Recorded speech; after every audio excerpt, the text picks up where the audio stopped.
हूं आपको, आज आपको जानना पड़ेगा, संकल्प लेना पड़ेगा। ऐसे गद्दारों से जो आज भी विभीषण की भूमिका अदा कर रहे हैं, ऐसे गद्दारों से सचेत होना पड़ेगा जो आज भी भस्मासुर का काम करने का प्रयास कर रहे हैं। मैं आपको बताना चाहता हूं साथियों, जब राजा सुहेलदेव राजभर की मृत्यु होती है, आज हमारी आपकी दुर्दशा किसी विदेशी आक्रांता से नहीं हुई है, किसी विदेश के अत्याचार से नहीं हुआ है। आज हमारी आपकी जो दुर्दशा है, जो हमारा राजपाट छीन लिया गया, वो कोई विदेशी व्यक्ति नहीं था साथियों। तो यही के रहने वाले जो अपने आप को सबसे बड़ा धर्म का ठेकेदार समझते हैं, उन्हीं लोगों की वजह से साथियों आपका इतिहास भी खत्म हो गया, उन्हीं लोगों की वजह से आपका साम्राज्य भी खत्म हो गया। नहीं तो मैं इसको सिद्ध करना चाहता हूं।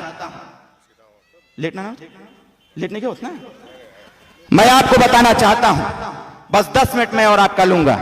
10 मिनट में मैं उन सारी चीजों को स्पष्ट कर दूंगा कि आखिर इस मंच पर बैठा वो शख्स जिसके साथ शंकर भगवान भी हैं और ओम का उच्चारण करने वाला पूरा यूनिवर्स भी साथ में है साथियों, वो व्यक्ति यहां पर बैठा हुआ है।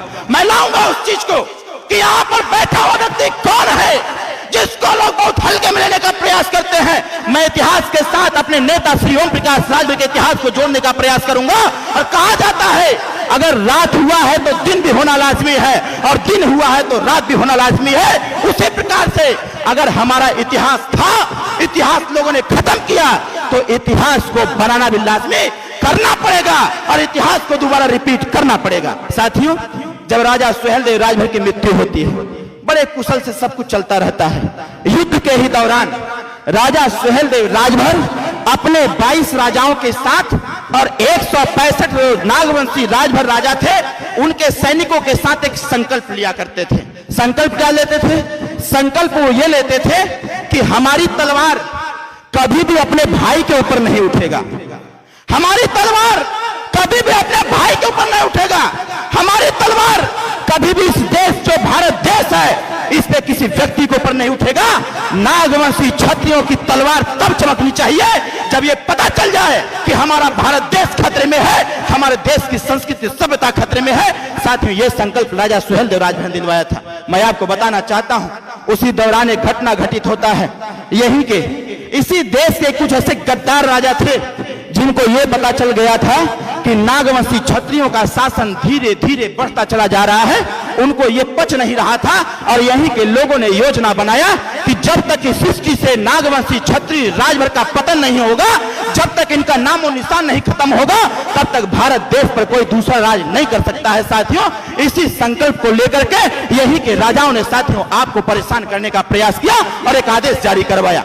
यह नागवंशी क्षत्रिय पूरे भारत में कहीं मिल जाए, आदेश दिया गया यहाँ के राजाओं के द्वारा कि अगर इनके साम्राज्य को कब्जा करना होगा, तो यहाँ के राजाओं ने आदेश जारी कर दिया कि नागवंशी क्षत्रिय पूरे देश में कहीं भी मिल जाए तो जो व्यक्ति जितना गर्दन काट करके लेकर के मेरे पास आएगा उसको उतना बड़ा इनाम दिया जाएगा।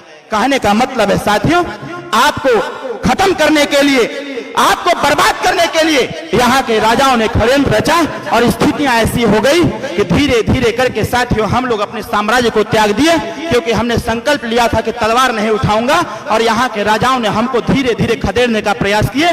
हम लोग अपना साम्राज्य छोड़ के जंगल में चले गए, जंगल से पहाड़ों में चले गए, और पहाड़ों के बाद जो भी हिम्मत से और अपने गट्स के साथ उन लोगों से चुनौती को स्वीकार करते रहे, वही साथियों इस सृष्टि पर अगर राजभर कहने का हकदार कोई है तो वो राजभर समाज के लोग हैं जो अपने नाम के आगे राजभर शब्द जोड़ते हैं, वही इस देश के सबसे बड़े वीर सपूत हैं। साथियों, इतिहास को दोहरा रहा है। आज आपके नेता, हमारे नेता उत्तर प्रदेश में एक देश की राजनीति में भूचाल लाने के लिए जिस प्रकार से राजा सुहेलदेव राजभर जी ने 22 राजाओं का साथ लिया था, 22 राजाओं का संकल्प लिया था, उसी प्रकार से आपके नेता ने एक संकल्प लिया है कि जो लोग हम जैसे लोगों को बर्बाद करने का प्रयास किए, आने वाले समयों में ऐसे विभीषण का खात्मा होना चाहिए और ऐसे भस्मासुर का खात्मा होना चाहिए। जब तक ऐसे गद्दारों को आप खदेड़ेंगे नहीं, तब तक साथियों आपका इतिहास बनने वाला नहीं है। मैं ज्यादा कुछ नहीं कहते हुए हमारे बीच में माननीय नेताजी उपस्थित हैं, हम अपनी बात को समाप्त करता हूँ। जय सुहेलदेव, जय भारत, जय भारतीय समाज पार्टी।